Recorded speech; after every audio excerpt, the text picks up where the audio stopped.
Mari kita berdoa. Bapa kami yang bertahta dalam kerajaan surga, kami bersyukur kepada Tuhan. Hari ini Tuhan membimbing kami ke rumah-Mu yang kudus, beribadah kepada Tuhan, sujud menyembah kepadamu. Kiranya pujian penyembahan yang kami naikkan kepada Tuhan, menyukakan dan memperkenankan hati Tuhan. Tiba saatnya Tuhan kami mau merenungkan bagian dari firman-Mu. Kami teduhkan hati kami di hadapan Tuhan, menutup telinga dan hati kami terhadap hal-hal lain di luar firman-Mu, dan mengizinkan roh Tuhan yang mengajar kami. Urapilah abdi-Mu yang sederhana penuh dengan keterbatasan ini, untuk menyampaikan hanya apa yang Tuhan ingin sampaikan bagi kami, supaya setiap kami dikuatkan, dibaharui, didorong, bertumbuh makin hari makin mengasihi Tuhan, semakin hari semakin setia mengiring Tuhan. Terima kasih Tuhan, di dalam nama Tuhan Yesus Kristus Sang Firman Allah yang hidup, kami berdoa bersyukur. Haleluya. Amin. Shalom Bapak Ibu Saudara. Puji Tuhan, saya sangat bersukacita bersyukur kesempatan yang Tuhan beri untuk melayani firman Tuhan dalam ibadah hari ini. Terima kasih Pak Gembala dan majelis jemaat yang memberi kepercayaan kepada saya untuk melayani di tempat ini. Bapak Ibu Saudara, saya diberi tema Injil bagi zaman pasca kebenaran atau post-truth. Apakah Bapak Ibu Saudara hari-hari ini memperhatikan hal-hal yang viral sejak munculnya sebuah film di Netflix, kasus kopi sianida diangkat kembali, dan begitu viralnya sehingga mungkin persepsi kita sudah mulai berubah tentang siapakah yang benar dan siapakah yang salah. Ataukah hari-hari ini wall-wall FB kita, IG atau TikTok juga dipenuhi dengan video-video terkait bagaimana serangan Israel di jalur Gaza, dan video yang menunjukkan anak-anak, perempuan yang menjadi korban dari peperangan itu. Dan itu seringkali mengubah persepsi kita terhadap siapa yang benar, siapa yang salah. Kita cenderung mengabaikan apa yang sudah dibuat oleh Hamas terlebih dahulu pada tanggal 7 Oktober, tapi fokus dengan banyaknya penderitaan anak-anak dan wanita yang menjadi korban keganasan tentara Israel. Itulah gambaran post-truth, itulah gambaran pasca kebenaran. Di mana pasca kebenaran atau post-truth itu adalah sebuah situasi atau keadaan di mana fakta tidak terlalu berpengaruh dalam pembentukan opini dibandingkan dengan emosi atau keyakinan pribadi. Sesungguhnya kata post-truth itu sendiri sudah muncul pada tahun 2016. Dan bahkan Oxford itu menyebut bahwa kata ini adalah sebagai the word of year atau kata yang paling populer tahun 2016. Itu ditandai dengan pemilihan presiden di Amerika Serikat, beredarnya hoax video-video yang kemudian itu berhasil menggolkan salah satu calon presiden Amerika. Dan itu juga dipakai ketika Inggris menarik diri dari Uni Eropa dengan yang terkenal dengan istilah Brexit itu. Bagaimana dia menarik diri dari Uni Eropa karena munculnya video-video kekhawatiran ketika Inggris akan bergabung dengan Uni Eropa. Dan tentu saja di Indonesia ini kita juga sudah kenyang dengan hoax ya, apalagi menjelang pemilu dengan banyaknya berita-berita yang tidak benar. Ditambah dengan kecenderungan kita yang seringkali abai untuk mengecek data dan kebenaran dari sebuah berita. Tangan kita yang didorong oleh emosi dalam diri kita terlalu cepat untuk share, ya, membagikan berita-berita yang kita terima. Dan kita berlomba-lomba ingin menjadi orang pertama yang memviralkan hal-hal tersebut. Bapak Ibu Saudara yang dikasihi Tuhan, itulah sebabnya zaman pasca kebenaran ini disebut sebagai era kebohongan. Era kebohongan. Dan itu cocok seperti yang dikatakan oleh Joseph Goebbels, seorang propaganda dari Jerman, yang mengatakan kebohongan yang dikatakan sekali hanya akan menjadi sebuah kebohongan. Tapi kebohongan yang diucapkan berkali-kali dapat menjadi sebuah kebenaran. Masih ingatkah kita ketika masa COVID yang baru saja lewat? Bagaimana pemerintah menganjurkan supaya seluruh warga negara divaksin untuk bisa melewati masa COVID yang begitu mencekam itu. Masih ingatkah kita banyaknya video-video hoax yang beredar saat itu? Ada yang mengatakan bahwa ada chip dari antikristus yang ditanamkan di vaksin itu. Ada yang mengatakan bahwa vaksin itu dapat melemahkan imun tubuh kita. Ada yang mengatakan bahkan vaksin itu dapat menjadikan kita sebagai zombie. Bermacam-macam isu-isu yang seperti itu beredar, yang mengakibatkan banyak orang kemudian menentang pemerintah untuk ikut dalam program pemerintah dengan divaksin. Bapak Ibu, suka tidak suka, itulah zaman di mana kita hidup saat ini, yaitu post-truth atau pasca kebenaran. Pertanyaannya adalah, apakah Injil itu masih relevan di masa ini? Di mana seseorang itu meyakini sesuatu yang menyentuh emosinya, tidak lagi mempertimbangkan data, tidak lagi mempertimbangkan apakah hal itu benar, apakah Injil masih relevan, dan apakah kita dapat mempercayai Injil. Menjawab pertanyaan ini, mari saja kita memikirkan apa yang ditulis oleh Rasul Paulus dalam Roma pasal yang pertama, ayat yang ke-13 sampai dengan ayat yang ke-17.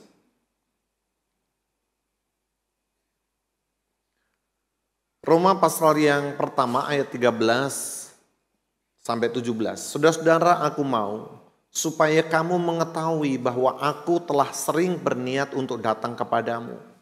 Tetapi hingga kini aku selalu terhalang agar di tengah-tengahmu aku menemukan buah seperti juga di tengah-tengah bangsa bukan Yahudi yang lain.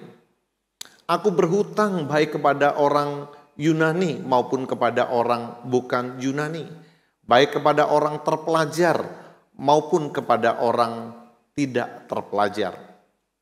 Ayat 15, itulah sebabnya aku ingin untuk memberitakan Injil kepada kamu juga yang diam di rumah.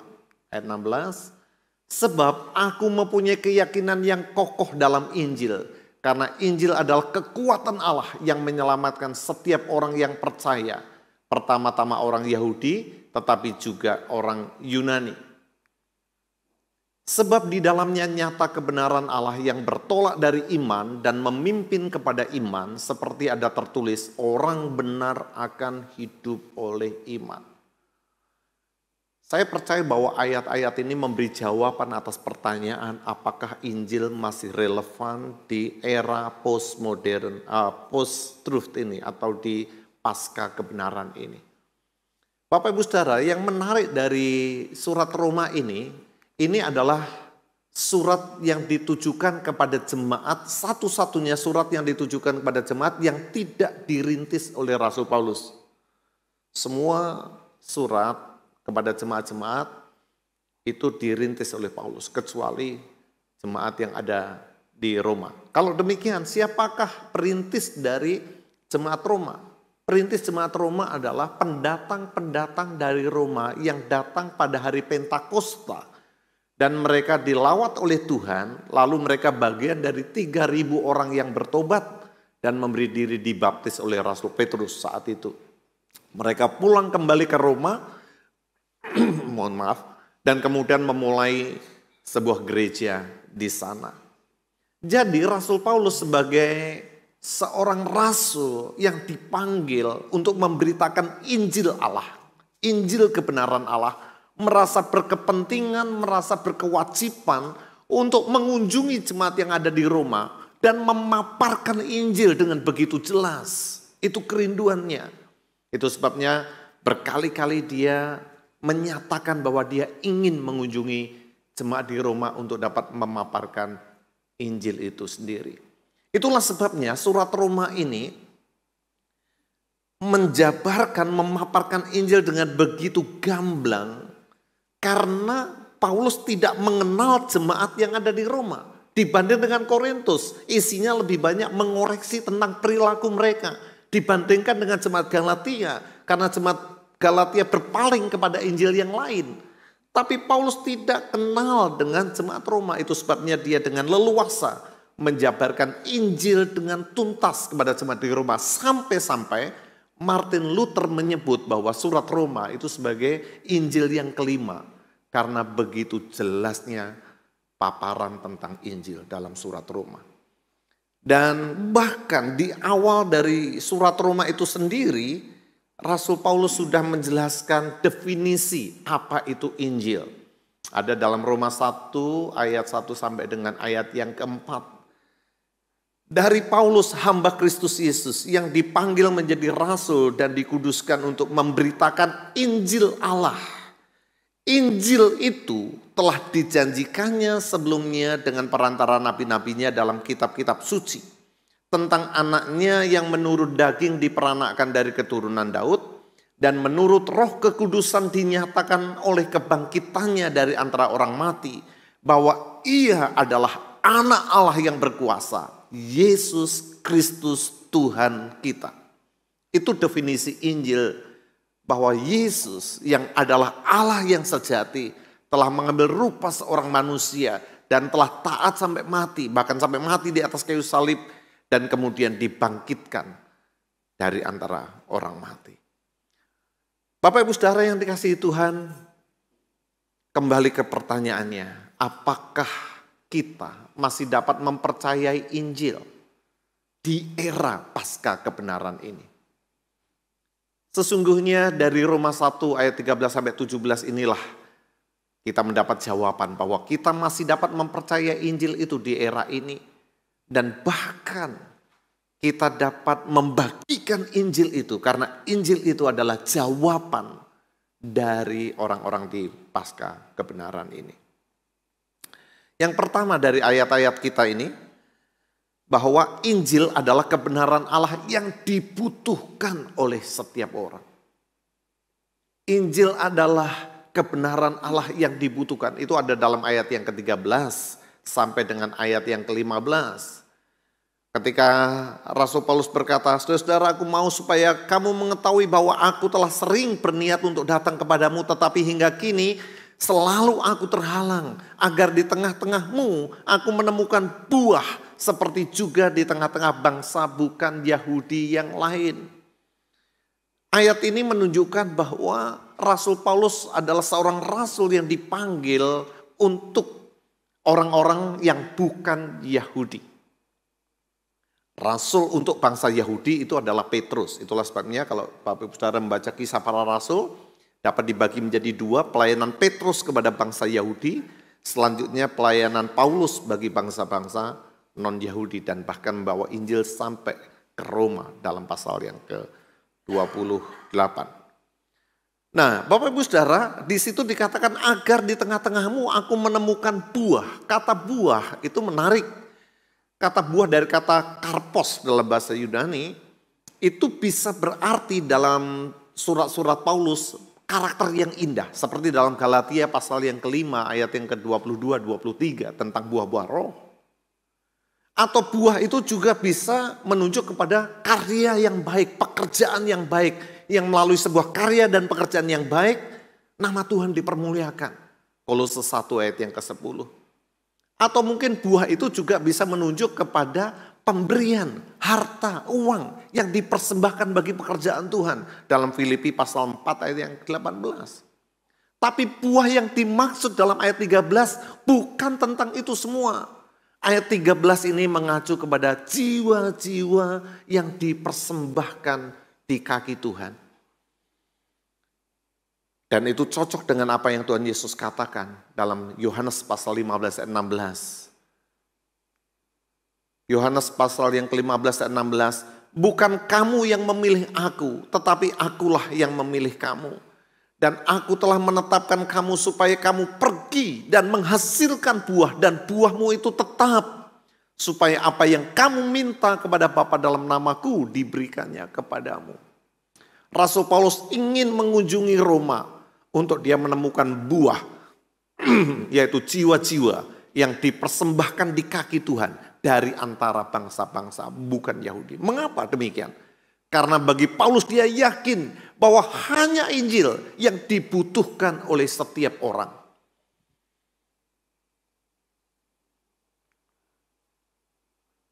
Ya, ini sudah saya jelaskan. Dan ayat 14 itulah sebabnya Rasul Paulus berkata, aku berhutang baik kepada orang Yunani maupun kepada orang bukan Yunani. Baik kepada orang terpelajar maupun kepada orang yang tidak terpelajar. Ungkapan ini menunjukkan keseluruhan umat manusia. Mereka semua apapun keberadaannya, apapun sukunya, apapun rasnya, apapun tingkat sosialnya. Zaman apapun, semua orang butuh Injil. Sebab Injil itu yang dapat menyelamatkan mereka. Kata berhutang itu menunjukkan dari kata obligate atau obligasi. Surat hutang yang harus, yang wajib untuk dilunasi. Jadi Paulus merasa berhutang kepada orang-orang yang di Roma. Dia ingin memberitakan Injil di sana. Dan apakah kita punya perasaan yang sama dengan Rasul Paulus? Melihat orang-orang yang belum percaya, kita merasa berhutang. Bapak Ibu Saudara, jangan terkecoh dengan keadaan orang-orang yang belum percaya Tuhan. Mungkin saja penampilan mereka meyakinkan, tapi tanpa Injil mereka tidak bisa diselamatkan. Itulah sebabnya Blaise Pascal berkata, dalam diri manusia ada sebuah ruang kosong. Yang ruang itu tidak bisa dipuaskan oleh apapun kecuali kehadiran Yesus Kristus di dalamnya. Semua orang butuh Injil, termasuk orang-orang yang hidup di pasca kebenaran ini. Lalu kemudian ungkapan orang Yunani maupun orang bukan Yunani, orang terpelajar maupun orang yang tidak terpelajar. Yang menarik adalah kata orang bukan Yunani. Dari dalam bahasa Yunaninya adalah kata barbarois. Atau dalam bahasa Inggrisnya barbarian. Oxford menjelaskan tentang barbarian itu adalah orang asing yang adat istiadatnya berbeda dengan pembicara. Atau itu orang bukan Yahudi atau orang yang tinggal di luar wilayah. Dan orang bukan Yahudi atau orang yang tinggal di luar wilayah dan peradaban kekaisaran Romawi. Barbarian juga bisa menunjuk kepada orang yang kasar, buas atau biadab. Dan itu juga bisa menunjuk pada orang yang tidak berbudaya atau tidak mengenal sastra. Siapapun dia, baik orang Yunani yang merasa diri beradab, yang merasa diri punya sastra, yang merasa diri berpendidikan, maupun barbarian. Orang yang disebut buas, orang yang disebut biadab, orang yang disebut tidak berkebudayaan. Semua orang butuh Injil. Semua orang butuh Injil. Tidak peduli sederet gelar kita. Kita butuh Injil. Tidak peduli sekaya apapun kita butuh Injil. Semua orang butuh Injil. Itulah yang diyakini oleh Rasul Paulus dan ayat yang ke-15 Dia ingin untuk memberitakan Injil kepada jemaat yang ada, kepada mereka yang diam di Roma. Kita tahu bahwa kota Roma adalah ibu kota kekaisaran Romawi dan menjadi pusat pendidikan, pusat kebudayaan, pusat peradaban pada masa itu. Menjadi warga negara Roma adalah sebuah impian orang-orang di zaman itu, karena selain mendapatkan fasilitas dan jaminan sosial, mereka juga mendapat jaminan secara hukum. Orang ingin menjadi warga negara Roma. Tapi apapun keberadaan mereka, mereka tetap butuh Injil. Era pasca kebenaran ini, post-truth ini, ditandai dengan semua apa saja yang menyenangkan dirinya atau hedonisme. Bagaimana semua kebutuhan seorang dapat dipenuhi, apapun caranya. Tapi sekali lagi, orang-orang di masa ini pun butuh Injil. Apakah Injil masih relevan? Masih. Justru itulah yang dibutuhkan orang-orang di masa ini. Yang kedua, Bapak Ibu Saudara, apakah Injil masih relevan di postmodern ini, post-truth ini atau di pasca kebenaran ini? Injil masih dibutuhkan karena Injil adalah kekuatan Allah yang menyelamatkan orang yang percaya. Di dalam ayat yang ke-16 tadi dikatakan, sebab aku mempunyai keyakinan yang kokoh dalam Injil karena Injil adalah kekuatan Allah yang menyelamatkan setiap orang yang percaya. Pertama-tama orang Yahudi tetapi juga orang Yunani. Ya, yang menarik bahwa kata aku mempunyai keyakinan yang kokoh. Saya tadi diskusi setelah ibadah pertama dengan Pak Ferry, rupanya di TB2 itu sudah diperbaiki terjemahannya. Bukan aku memiliki keyakinan yang kokoh, tapi di TB2 itu diterjemahkan aku tidak malu terhadap Injil. Dan itu adalah terjemahan yang benar karena kata itu diambil dari kata epaiskunomai yang berarti tidak malu. Dan itu persis seperti yang Markus katakan dalam Markus 8 ayat 38. Sebab barang siapa malu karena aku dan karena perkataan-perkataanku di tengah-tengah angkatan yang tidak setia dan berdosa ini. Anak manusia pun akan malu karena orang itu apabila ia datang kelak dalam kemuliaan Bapanya diiringi malaikat-malaikat kudus. Paulus tidak malu terhadap Injil. Mengapa? Karena di masa itu mempercayai Injil dianggap sebagai sebuah kebodohan. Mempercayai Injil dianggap irasional. Itu sebabnya di dalam 1 Korintus pasal 1 ayat 22 dan 23 dikatakan di sana orang-orang Yahudi menghendaki tanda dan orang-orang Yunani mencari hikmat, tetapi kami memberitakan Kristus yang disalibkan. Untuk orang Yahudi suatu batu sandungan dan untuk orang bukan Yahudi suatu kebodohan. Kebangkitan dari antara orang mati itu irasional, dipandang sebagai sebuah kebodohan. Masih ingatkah kita juga ketika Rasul Paulus memberitakan Injil di kota Athena? Dan begitu tertariknya orang di kota Athena karena bagi mereka tidak ada hal lain yang lebih menarik selain mendengarkan hal baru. Nah, Paulus memberitakan Injil dan itu adalah hal baru. Mereka tertarik sampai membawa Paulus ke Areopagus. Tapi begitu mereka mendengar Yesus yang bangkit dari antara orang mati, langsung orang banyak itu meninggalkan Paulus dan berkata, lain kali saja kami mendengarkan engkau. Tidak masuk akal. Dianggap sebagai sebuah kebodohan. Tapi Paulus punya keyakinan yang kokoh, dia tidak malu dengan Injil. Sebab Injil itulah yang menyelamatkan setiap orang. Dan harusnya kita pun demikian, kita tidak perlu malu untuk mengakui Injil, mengakui diri sebagai orang percaya, apapun resikonya. Sebab Injil inilah yang menyelamatkan. Injil adalah kekuatan Allah yang menyelamatkan setiap orang yang percaya. Kata kekuatan dari kata dunamis, itu menunjuk kepada kemampuan untuk menghasilkan efek kekuatan keperkasaan dan tenaga yang dahsyat. Dan kemampuan itu hanya dimiliki oleh Allah di dalam Injil. Yang dapat menyelamatkan setiap orang yang percaya. Mengangkat dia dari lumpur dosa dan dijadikan sebagai anak Allah. Mengangkat dia dari hukuman kekal dan berhak untuk masuk dalam kerajaan Allah. Itulah sebabnya pertobatan seseorang, iman seseorang dapat disebut sebagai mujizat terbesar.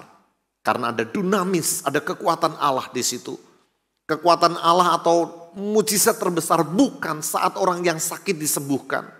Atau seseorang yang terpuruk ekonominya lalu kemudian dipulihkan. Seringkali orang berkata itu mujizat, itu mujizat. Tapi mujizat terbesar saat orang berdosa percaya kepada Tuhan dan diselamatkan. Itu adalah dunamis, kekuatan Allah yang menyelamatkan. Pertama-tama bagi orang Yahudi tetapi juga bagi orang Yunani. Injil kekuatan Allah yang menyelamatkan. Pertama-tama bagi orang Yahudi. Iya, mengapa? Karena orang Yahudi lah yang pertama kali menerima janji Allah. Tapi ketika orang Yahudi menolak Injil, maka Allah berpaling kepada bangsa-bangsa lain dan menawarkan keselamatan itu bagi semua bangsa. Yunani itu mewakili bangsa-bangsa non-Yahudi. Jadi di mata orang-orang Yahudi saat itu bahwa bangsa Yunani berhasil menghelenisasikan atau meyunanikan seluruh dunia kecuali mereka.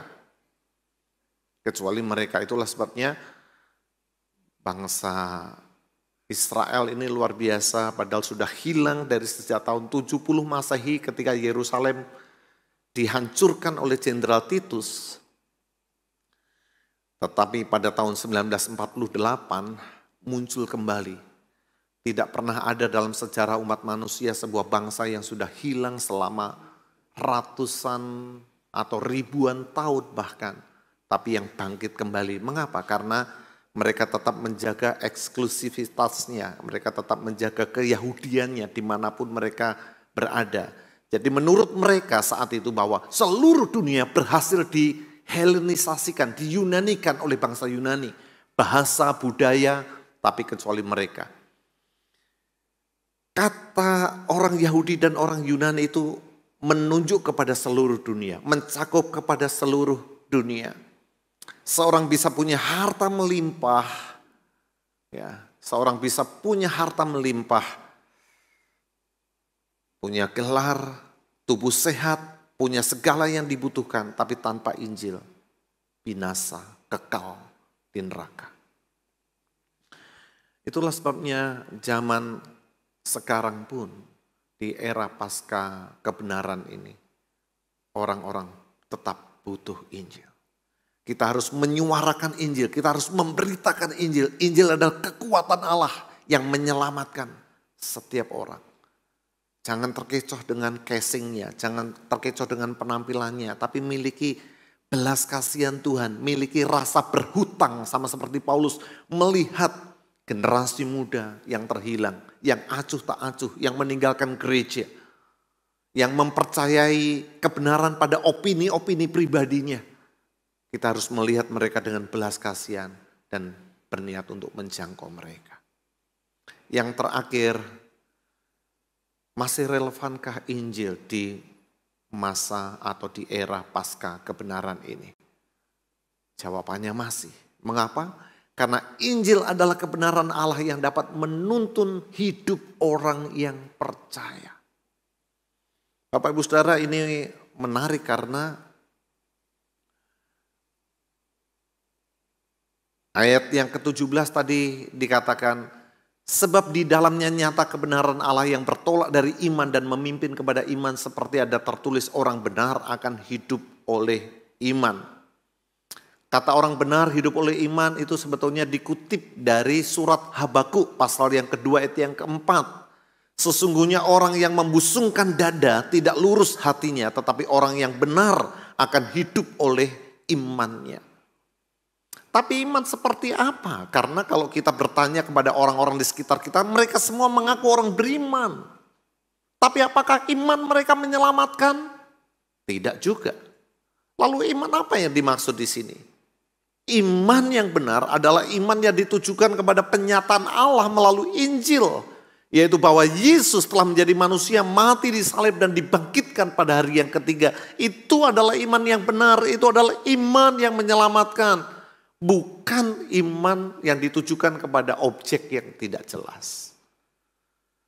Nah, iman yang menyelamatkan itu sendiri yang sudah dirangkumkan oleh para reformator. Ada 3. Yang pertama itu adalah notitia, lalu kemudian assensus dan fiducia. Artinya ada pengenalan, ada pengetahuan tentang sesuatu yang diimani. Lalu setuju dengan kebenaran itu. Dan yang ketiga, mempercayainya. Iman yang menyelamatkan. Sembari kita mengecek iman kita. Pertama kita ngerti fakta-fakta bahwa Yesus adalah Allah yang telah menjadi manusia. Tahu. Tetapi juga kita setuju bahwa Yesus mati di atas kayu salib memikul hukuman dosa kita. Yang ketiga, fidusia, kita percaya melalui iman kita kepada Yesus. Dan itulah iman yang menyelamatkan. Namun ini yang menarik Bapak Ibu Saudara, bahwa Injil itu bukan hanya dikhususkan bagi orang-orang di luar sana yang belum percaya kepada Yesus. Tapi surat Roma ini menjelaskan bahwa Injil itu juga perlu ditujukan kepada orang-orang yang percaya. Paulus berkata, aku ingin datang ke Roma untuk memberitakan Injil kepadamu. Penerima surat Roma itu orang yang sudah percaya.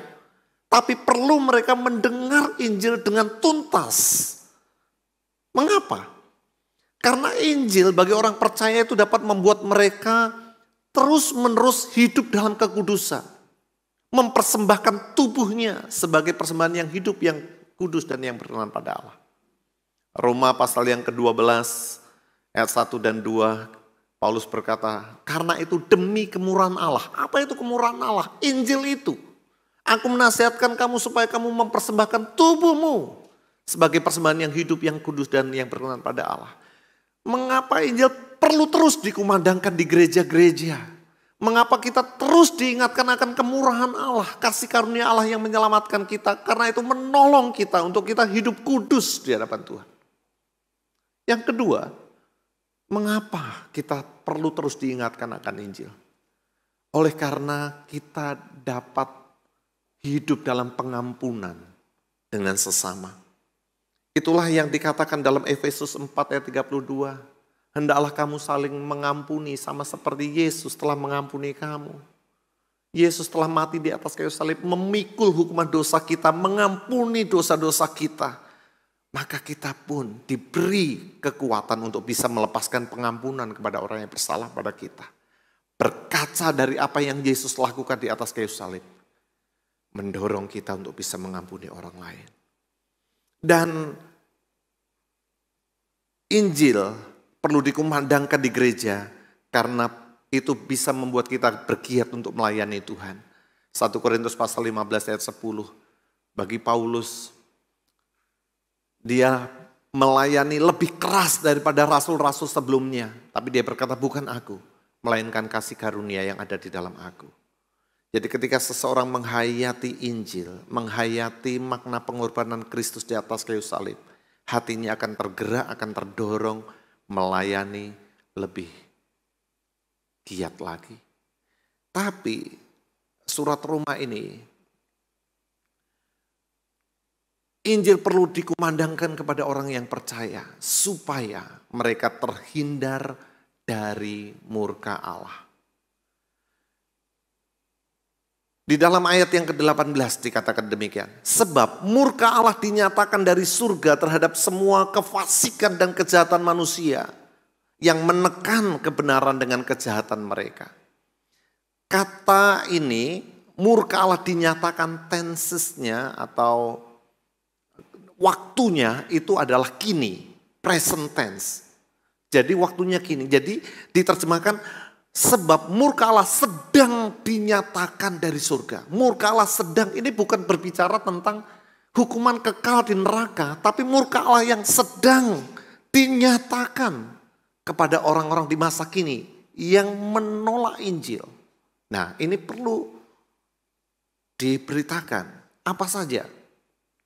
Dalam ayat yang ke-19 sampai ayat yang ke-32,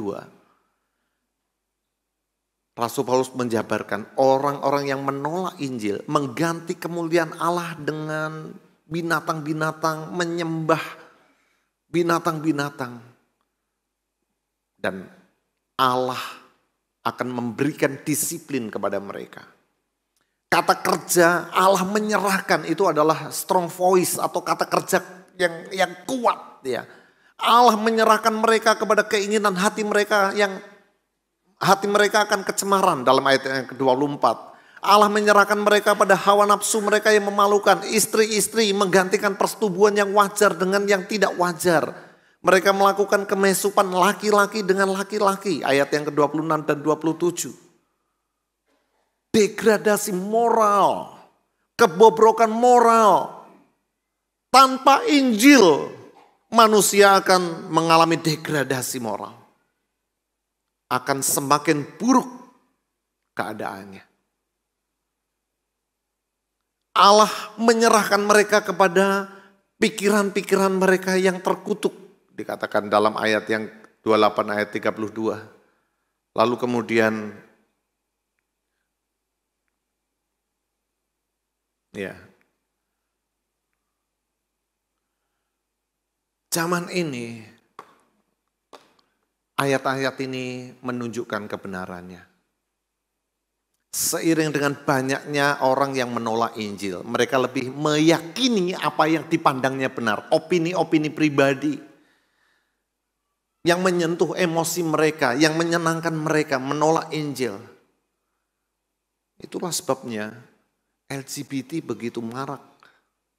Seperti ayat tadi, istri-istri meninggalkan hubungan yang wajar dengan suaminya, laki-laki juga bangkit birahi dengan laki-laki. LGBT begitu masif, begitu marak. Yang dulu sembunyi-sembunyi sekarang dapat mendeklarasikan diri sebagai seorang yang sebagai seorang LGBT.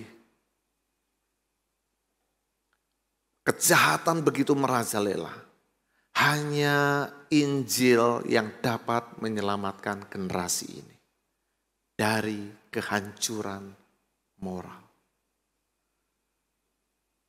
Hanya Injil yang dapat menyelamatkan orang-orang di pasca kebenaran, di post-truth ini. Hanya Injil yang dapat menolong kita untuk tidak mengalami degradasi moral. Itu sebabnya Bapak Ibu Saudara, pegang terus Injil. Sebab kita butuh Injil. Sebab Injil itu yang menyelamatkan. Dan Injil itulah yang dapat menuntun kita hidup oleh iman. Hidup berkenan kepada Tuhan. Dari hari ke hari kita menyenangkan hati Tuhan. Tapi bukan hanya bagi kita, beritakan ini kepada orang lain. Sebab hanya Injil lah yang menjadi solusi atas semua pergumulan manusia di era post-truth ini. Kiranya Tuhan memberkati. Mari kita berdoa. Bapa kami yang ada di surga, kami berterima kasih untuk kebenaran firman-Mu. Terima kasih Tuhan untuk Injil-Mu. Yang olehnya kami dapat diselamatkan. Terima kasih untuk Injil-Mu. Yang olehnya kami dipenuhi dengan segala kepenuhan Allah. Terima kasih untuk Injil-Mu yang olehnya kami dapat hidup di dalam iman dan tidak mengalami kebejatan moral, kemerosotan moral. Tolong kami Tuhan untuk dapat membagikan Injil-Mu secara khusus bagi generasi ini di era post-truth ini. Sehingga banyak orang melihat kebenaran yang ada di dalamnya. Dan mereka dapat berjumpa dengan Engkau sebagai Tuhan dan Juru Selamat. Dan mereka dapat diselamatkan. Berilah kepada kami Tuhan perasaan sama seperti Paulus, perasaan berhutang untuk dapat membagikan Injil ini kepada semua orang. Terima kasih untuk kebenaran-Mu, di dalam nama Tuhan Yesus Kristus kami berdoa bersyukur. Haleluya, amin.